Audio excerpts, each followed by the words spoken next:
So in the last problem, we solved this, which we said had 3 terms, 1, 2, 3, and it was a one-step equation. We had to get rid of that 21. We subtracted 21 from both sides.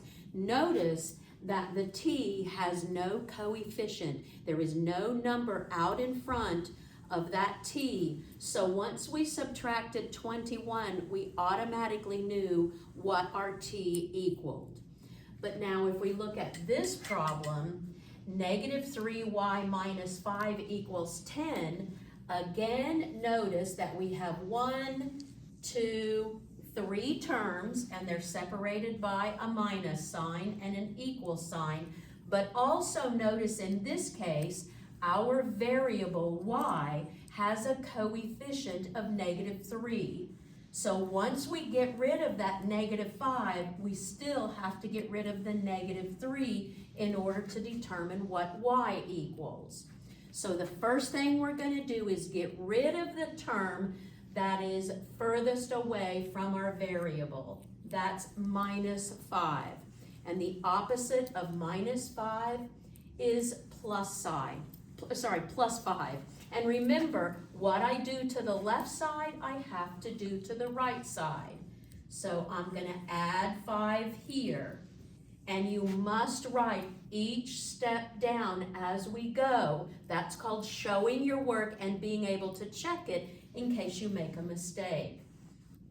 Minus 5 and plus 5, those cancel.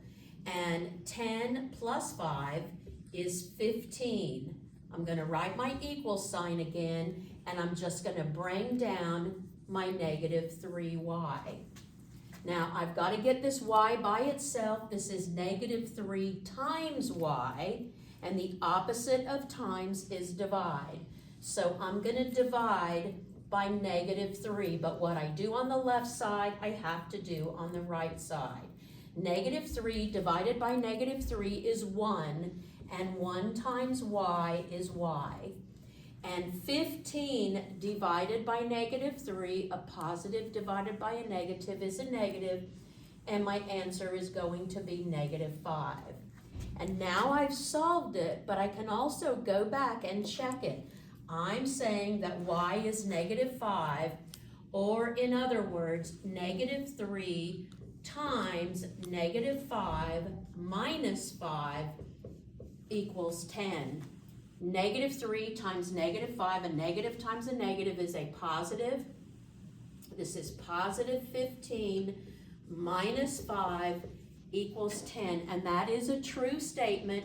So not only have I solved for y, but I've checked it and I know my answer is right. Okay, thank you.